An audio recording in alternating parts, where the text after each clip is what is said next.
एक और बड़ी खबर है आज की। पाकिस्तान के एक और जिंदा आतंकी को जम्मू कश्मीर में दबोचा गया। इस आतंकी की उम्र 17 साल बताई जा रही है। यह आतंकवादी नवंबर में सेना के कैंप पर हुए हमले में शामिल था, लेकिन हैरानी की बात यह है कि यह 3 महीने तक जम्मू कश्मीर में ही घूमता रहा।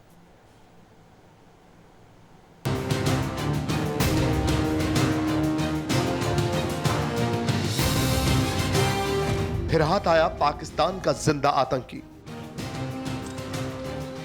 फिर मिला पाकिस्तान के खिलाफ जिंदा सबूत। फिर नाकाम हुई सरहद पार से आतंक की साजिश। जरा देखिए आर्मी के जवानों से घिरे इस चेहरे को। इसे देखकर शायद आपको अंदाजा ना हो कि यह शख्स कितना खतरनाक है, कितना जहरीला है इसका दिलो दिमाग और कितने खौफनाक थे इसके मंसूबे। इसका तारुफ आपसे कराएं उससे पहले जरा इन हथियारों और मैगजीन्स पर नजर डालिए। ये AK-47, ये सारी गोलियां, ये सारे बम इसी के पास से बरामद किए गए हैं। दरअसल सेना के घेरे में खड़ा ये पाकिस्तानी लड़का एक फिदायीन आतंकी है। नाम मोहम्मद सादिक गुज्जर, उम्र 17 साल, पता सियालकोट पाकिस्तान। चेहरा दहशतगर्दों के उस फिदायीन दस्ते का हिस्सा है जो पाकिस्तान से आतंकी ट्रेनिंग लेकर हिंदुस्तान में दाखिल होते हैं। हिंदुस्तान को दहलाने के लिए, हिंदुस्तान का अमन चैन छीनने के लिए आर्मी और पुलिस के ज्वाइंट ऑपरेशन में जिंदा आतंकी को जम्मू कश्मीर के बारामूला से दबोचा गया है। एक पाकिस्तानी टेररिस्ट को पकड़ा है जिसकी एफिलिएशन जैश ए मोहम्मद के साथ है। ये जो टेररिस्ट है इसका नाम मोहम्मद सदीक है। ये सियालकोट का रहने वाला है। मोहम्मद सादिक गुज्जर आतंकी संगठन जैश ए मोहम्मद से जुड़ा हुआ है। ये सियालकोट पाकिस्तान की डस्का तहसील का रहने वाला है। इसके पिता का नाम वालिद मोहम्मद गुज्जर। 25 नवंबर को इसने अपने 3 साथियों के साथ तंगधार सेक्टर में आर्मी कैंप पर हमला किया था। सुरक्षा बलों की कार्रवाई में इसके 3 साथी हुसैन, मलिक और रिजवान मारे गए, लेकिन ये बच निकला। ये जो टेररिस्ट है, ये जो हमारा एक सिक्योरिटी फोर्सेस इंस्टॉलेशन पे कुछ देर पहले एक अटैक हुआ था नवंबर के महीने में, उसमें ये फिदाई दस्ता जो था ये उसी का एक हिस्सा था। पूछताछ में इस फिदायीन आतंकी ने खुलासा किया है कि POK के अतमुकम इलाके से ये अपने 3 फिदायीन साथियों के साथ हिंदुस्तान की सरहद में दाखिल हुआ था। इसे टारगेट दिया गया था LOC के पास किसी भी आर्मी कैंप को निशाना बनाने का।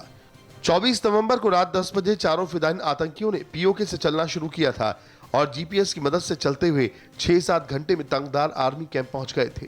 इसने तंगधार आर्मी कैंप में एक ऑयल डिपो को आग के हवाले कर दिया था और कई गाड़ियों को नुकसान पहुंचाया था।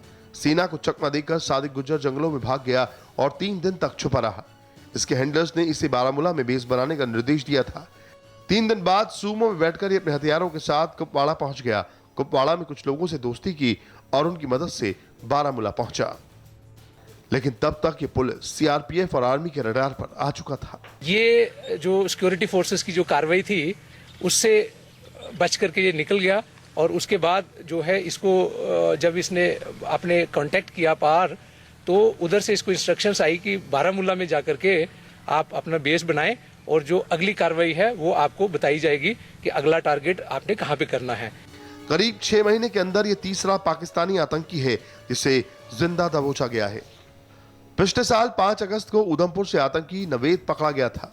27 अगस्त को उसी सेक्टर से सज्जाद अहमद नाम का आतंकी धरा गया था और अब ये सादिक गुज्जर नाम का दहशतगर्द सुरक्षा बलों के हाथ आया है। पूछताछ में इस आतंकी ने बताया कि स्कूल में पढ़ाई के दौरान ही एक आतंकी साथी ने इसे जैश का मेंबर बनवाया।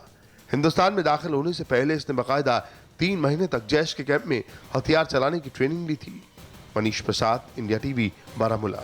कैसे कश्मीर में एक बार फिर पाकिस्तान का एक 17 साल का आतंकी पकड़ा गया, ये ऑपरेशन कैसे अंजाम दिया गया, इसकी जानकारी आपको दे रहे हैं इंडिया TV के संवाददाता मंजूर मीर। मैं इस वक्त बारामूला के उसी इलाके में हूं जहां से जम्मू कश्मीर पुलिस ने एक सांझे ऑपरेशन के दौरान जैश ए मोहम्मद के एक फिदायीन मिलिटेंट को गिरफ्तार कर लिया। यह मिलिटेंट नवंबर के महीने में अपने 3 साथियों के साथ नियंत्रण रेखा लांघ कर कश्मीर में घुस आया था और 25 नवंबर को टंगडार में सेना पर जो हमला हुआ था ये उस हमले का हिस्सेदार रहा था। वहां से फरार होकर कहीं दिनों तक जंगलों में छुपने के बाद पहले कुपवाड़ा और फिर बारामूला पहुंचकर यह मिलिटेंट जैश ए मोहम्मद के चीफ से मिलकर किसी बड़ी घटना को अंजाम देने वाला था। इससे पहले कि यह अपने मंसूबों में कामयाब हो जाता, ये सुरक्षा बलों के हत्थे चढ़ा। सुरक्षा बल जहां इसे एक बहुत बड़ी कामयाबी समझते हैं, वहीं घाटी में फिर से जैश ए मोहम्मद की गतिविधियों को तेज़ होता देख इस बात को भी नहीं नकारा जा सकता है कि जैश फिर से अपनी जड़ों को घाटी में मजबूत करने में जुटा हुआ है।